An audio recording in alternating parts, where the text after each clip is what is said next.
Welcome to the Her Story Circle podcast, the podcast that brings you the extraordinary tales of everyday women who are changing the world. I'm your host, Gertrude Mache, and I'd like to acknowledge traditional custodians of the land on which we meet today. I also like to pay my respects to elders, past, present, and emerging. Every week, we dive into the lives, challenges, and triumphs of women from all four corners of the globe. We're here to inspire, enlighten, and connect, sharing stories that uplift and empower. So grab a cup of coffee, settle in, and join us as we explore the incredible journeys of women shaping our future. This is Her Story, where every woman's voice matters. Hello, everybody, and welcome back to the Her Story Circle. This is Gertrude Mache here in beautiful Melbourne, Australia. And today I am graced with the presence of yet another fascinating woman. Welcome, welcome, welcome to our tribe. Please tell everybody your full name, where you're based, and share your story with us today.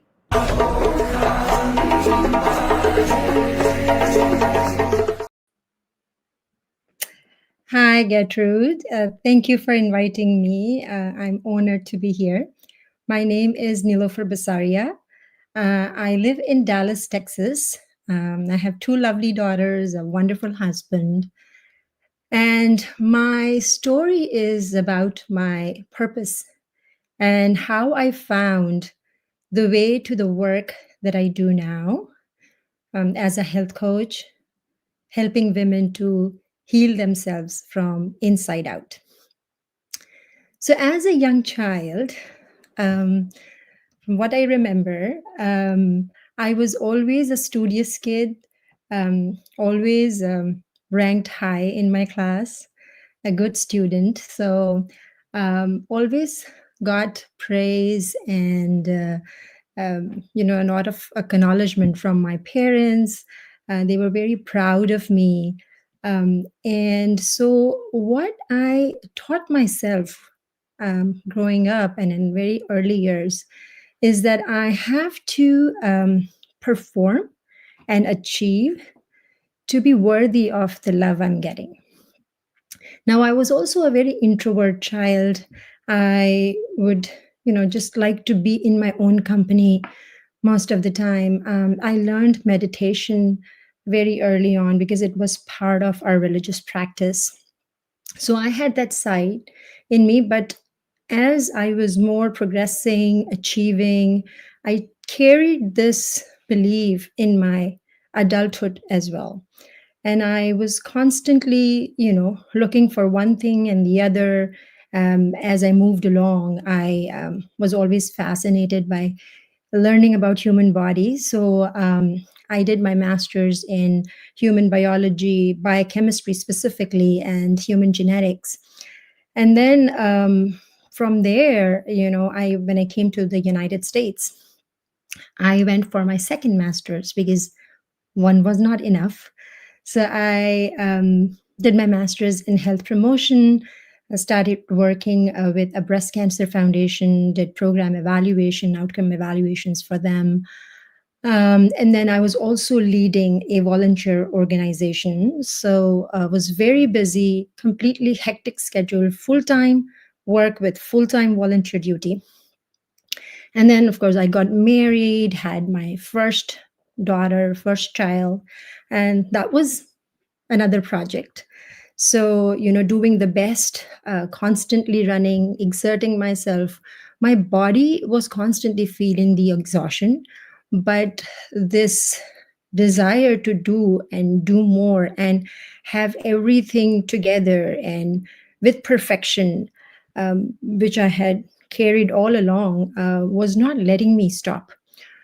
So, I found myself getting a diagnosis of prediabetes very early on in my 30s. I had lost my mom due to diabetes at a very young age. She was just 52. So diabetes was, I had the genes for it. And of course, I was giving it the perfect environment to show up. So I was also diagnosed with high blood pressure. And if that was not enough, I started a doctoral program when my child was only 2 years of age. And, that was another degree. So after master's, of course, what I have to go for more.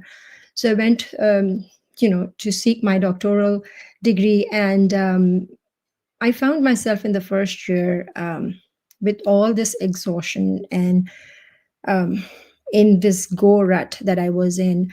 My body was screaming all along. And now, this time, I had a back pain, which was a nerve pain.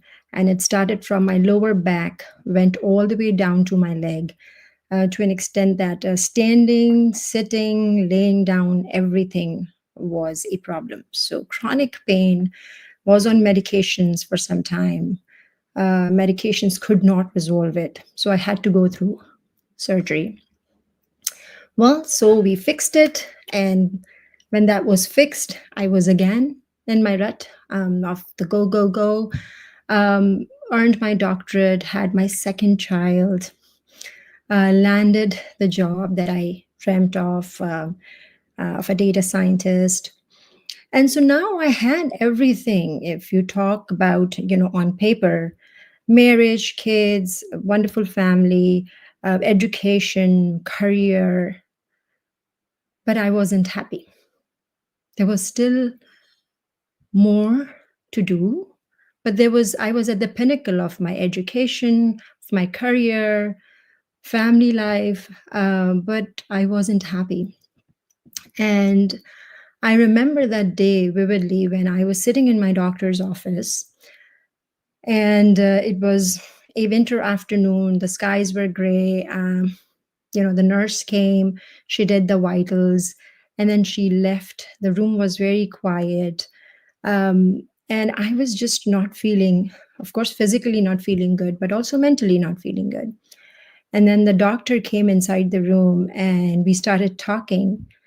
And all of a sudden, I just broke into tears. This has never happened with me before. The type of persona that I always exude, um, this is not me. And I was crying. I was talking to my doctor saying that this is not me. I am not happy. I do not like anything in my life. Um, I just feel exhausted. I feel tired. I feel everything is wrong in my life. I am a failure, and on and on. And he looked at me and he said, "Well, you are in depression." And so he wrote the antidepressant for me. I took that paper, that white paper, and I looked at that. And that was actually my moment of surrender. Um, I didn't take the antidepressants, not because I was strong, but because I was ready to surrender and to change the rut that I was in. Because I knew that if I don't change things significantly, I'm going to end up with the same and more. So, that was the time when something shifted in me, and one thing led to another. And I went into this health coaching program, which actually pushed me to um, nourish my body and take time out for exercise and sleep, which was quite new to me, especially the rest part of it, because I didn't remember that I had slept for more than 3 or 4 hours in a long, long time. Sleep was never my priority because work was so much and I had to meet everybody's expectations and be in that achievement zone. So finally, I responded to my body, and I was like, I am not going to feel sorry for taking time out for myself and actually rest. Initially, it was a new concept for me, but then slowly it sinked in. And then I went on to actually um, do a teacher's training program for yoga and meditation, and read a lot of spiritual texts, not just to get the concepts, but actually to practice and practice it thoroughly. And that's when I learned that I have to leave this attachment to achievement in my life and perfection and performance. And I have to stop judging myself, and I have to fully accept myself the way I am. And my worthiness is from me being here and now the way I am. So that spiritual um, practice, actually, I think that rescued me from my own mind and madness. And then when I started eating with love than fear. I started um, exercising with passion, not pressure. I started taking time out for myself to sleep. I started talking to myself with gentleness and not judgment. And I also created boundaries that actually were honoring my energy. And I was saying no to things that were draining me, and I was saying yes to things that were feeding my soul. And that actually helped me to get, the stress was gone after that. Although I was working hard, I never stopped working, but not with stress. I opened my heart to the possibilities, to what is. My energy returned. And actually, now when I look back, my breakdown actually got me to my breakthrough, which is my purpose that I'm living now. I help women to heal from inside out. They reverse their chronic conditions, which is a joy to my soul. They they learn to find peace within their body and their mind with the work that we do together, and they reclaim their power and start living with passion and purpose. So Wow. it got me to my place where I belonged. I think all of this. uh, That's an incredible journey you've been on. It is interesting how women who are overachievers will burn themselves at both ends. You're running your family, you're a wife, you're a mother, and on the other side, you're volunteering and just putting so much of yourself out there. So, how did that experience with illness and surgery shift your sense of self worth and identity? at the time when I was in it, I didn't recognize it. You see, I was Mm, still in this rut. I was not stopping. And yeah, so my body really had to scream, and the pain was really bad. But once it got fixed, I was like, done, let's go.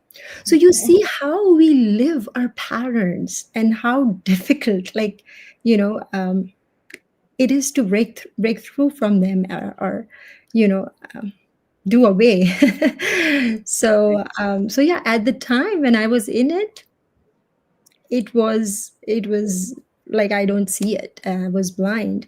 But now when I see it, I feel like it actually, you know, was bringing my attention, and we all have to listen to ourselves, yeah. and answer to the call that is coming. And if not, then the universe will give us another higher one, another higher one, until we listen to it. The universe definitely stops us in our tracks when you go off course, right? Yes. That's what's really fascinating about everything you're saying. So, you mentioned that spirituality as your rescue. What did that inner transformation actually feel like? It feels wonderful. When I was going through it, I actually I started with meditation, and Yeah. meditation came to my rescue. What meditation did for me was it brought a lot of stillness, a lot of pause, and a lot of, from there, I reflected within and looked at what are my values and the life that I want to lead. Hmm. And it helped me really detached from this dilemma, from this identity that I had created for myself, which Yeah. was to achieve and perform. So basically, I was nobody, without doing more. So whenever the sickness and the illness and the pain came, I was judging myself that I'm slowing down, or you Oh, know. wow. So I was very harsh to my own self. Yeah. So I broke away from that. I actually understood and acknowledged myself and accepted myself the way I was. So I literally, when I moved from this flashy career to actually work with women one on one and do health coaching, it was not as sexy and flashy. And accepting that, because I've lived all my life doing all these wonderful jobs and traveling and moving throughout the country, doing all these wonderful things, sitting with somebody in their pain and listening to them is not as flashy. So accepting fully um, myself and my journey and where I was, and this is what my heart's desire is, and I'm going to say yes to it, Yeah. and not judge myself harshly for anything. And So, thereby, when you don't judge yourself, you don't judge others as well. so looking back, what beliefs about success and womanhood do you wish you had questioned earlier? I would have definitely questioned the good girl phenomenon that we Yeah. all, are raised with, that girls should not um, speak their voice. They should be a certain way. They should say yes to this. And good girls are a certain way. That persona I really want to question.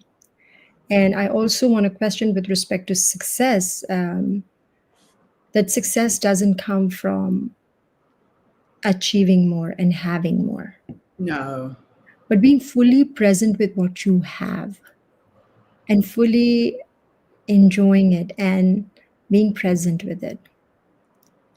That that's I where the think my success soul actually. knew, but it was a learning I had to get back to. Okay. With what the world was teaching me, I was not learning what I learned the opposite. What my soul already knew and the wisdom that I already had, which I finally went back to, Yes. was to living with alignment, a purpose, passion, and being fully present with what I have, not what I want to get Yeah. more. Yeah. The thing is, we're always constantly striving for more to a point where we don't take stock of what's actually in our lives right now. And that's what trips a lot of women up, that constant wanting to exceed where you're actually at. So, you talked about listening to the body. For women who've forgotten how to do that, where can they begin? It starts with small signs and small symptoms, right? Fatigue, constant fatigue, indigestion. Your gut will tell you first. Yes.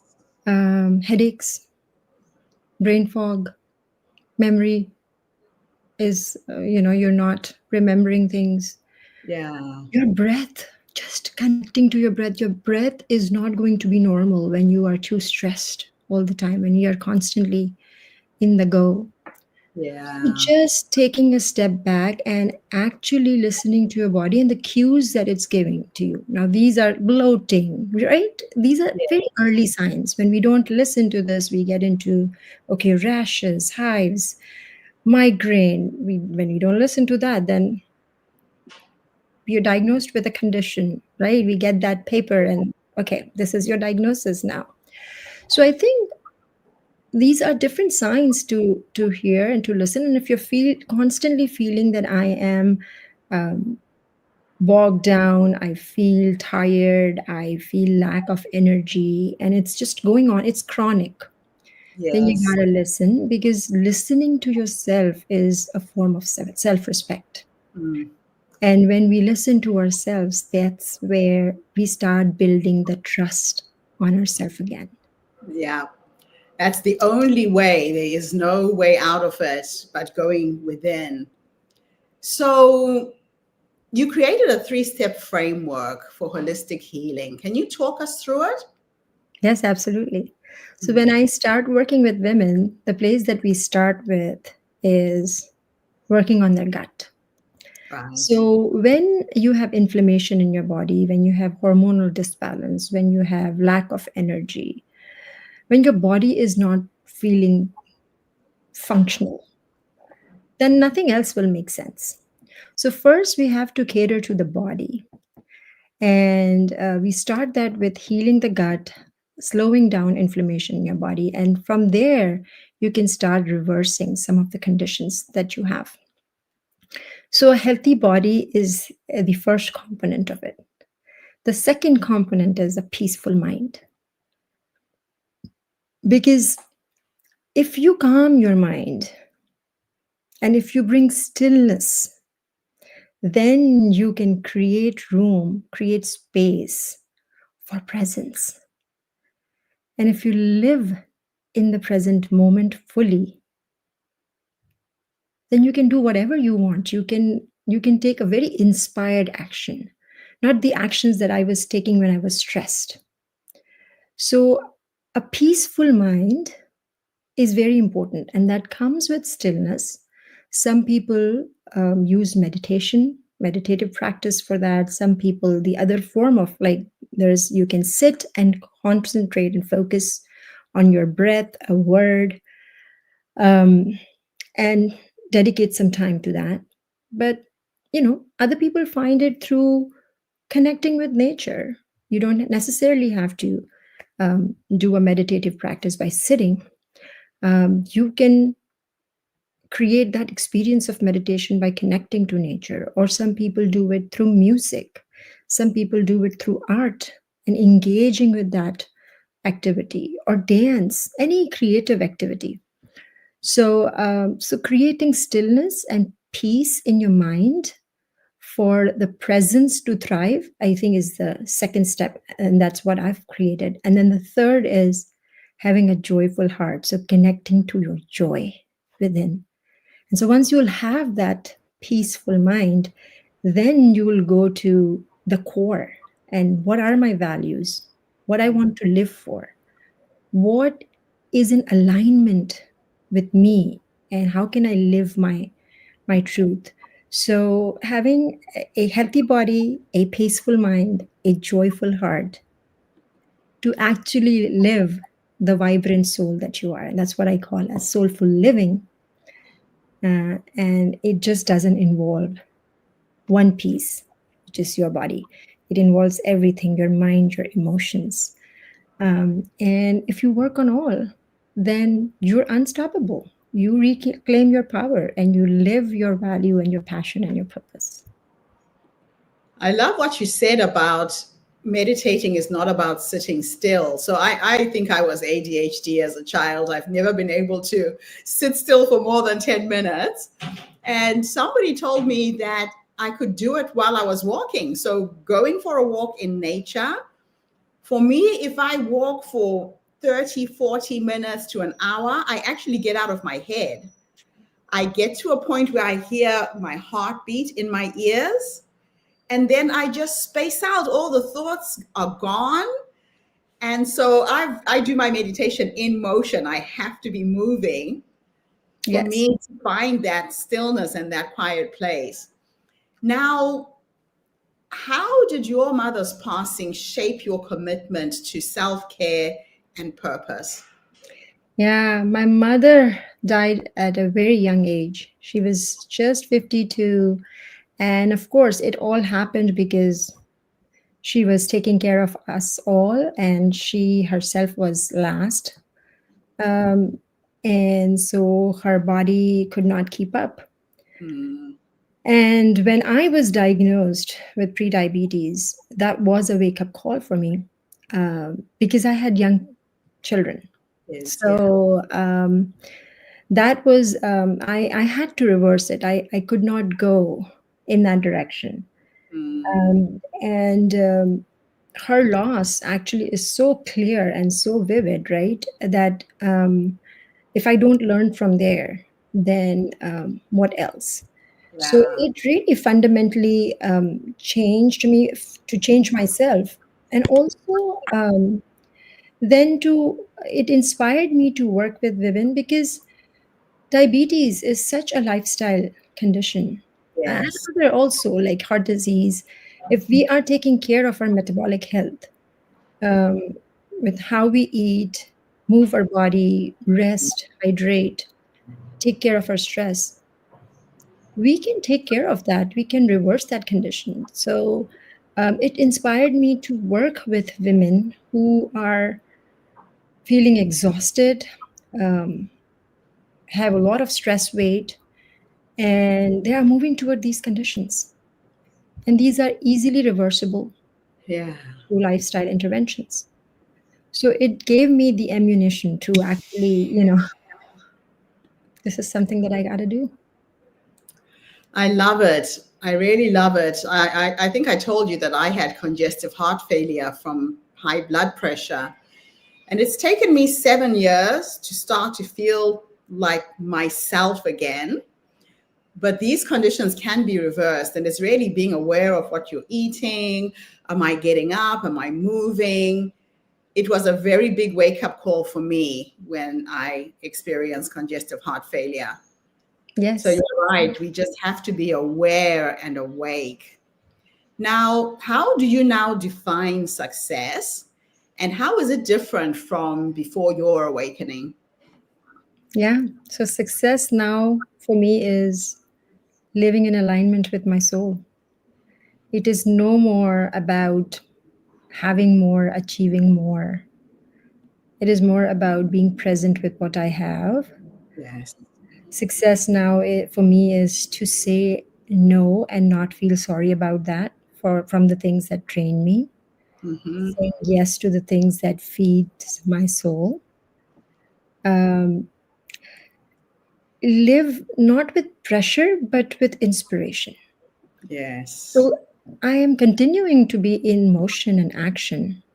My action has not stopped, and that is also not my message to slow down and not act.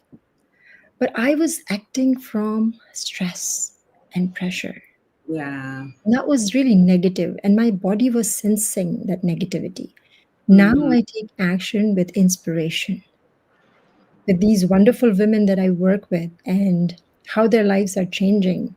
Yeah. And I have to work very hard for what I do, but it is not a burden on me anymore because I'm living in alignment with my purpose and my soul.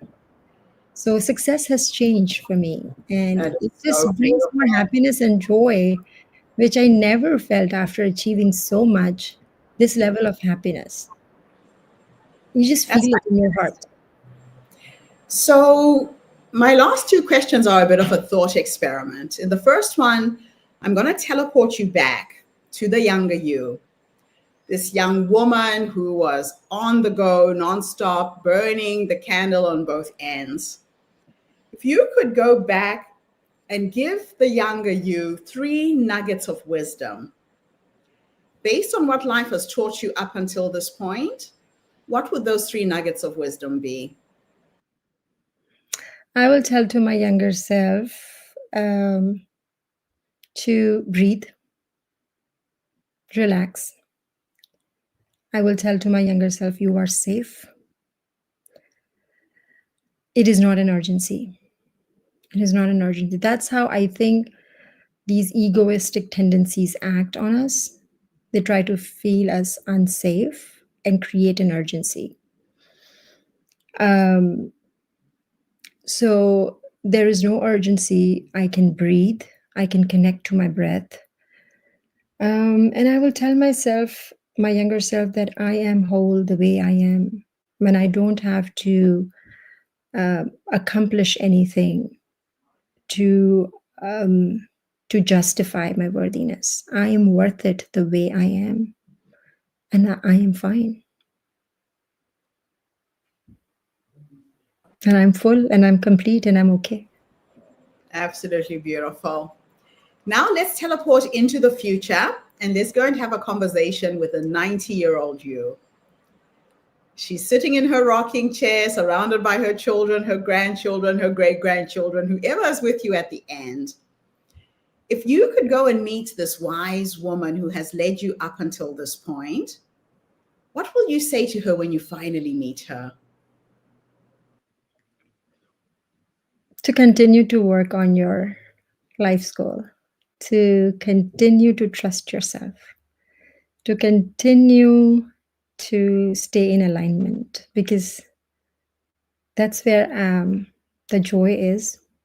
And I want to always be joyful until the last breath in this life. So, so to continue to trust the process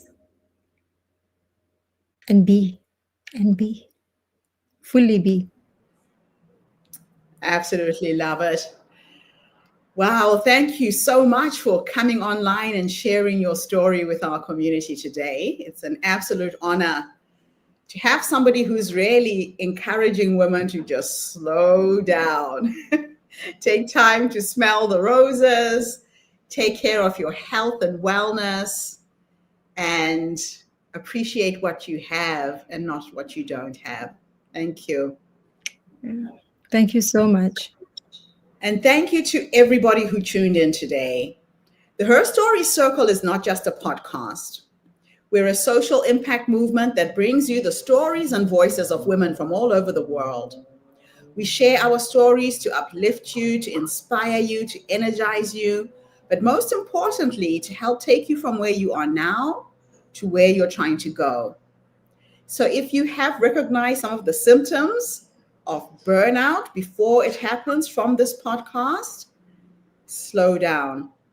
Reach out to professionals who can help you on this journey. I've got the Good Doctor's website at the bottom of the screen. Go onto her website, send her a message if you need the help and the support. I'll be back again tomorrow, everybody, with yet another amazing guest. In the meantime, have a fantastic day, morning, or evening, wherever you are in the world, and bye for now. Thank you again for the interview. Thank you. Bye-bye, everybody.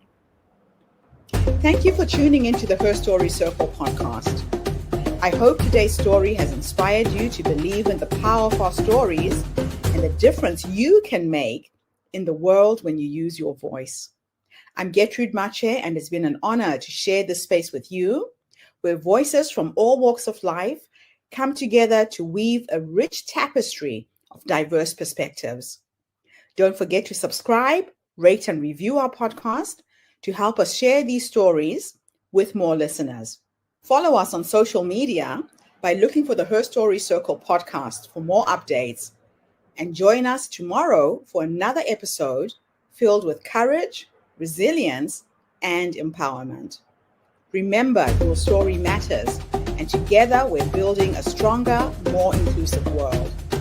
Until next time, keep making her story.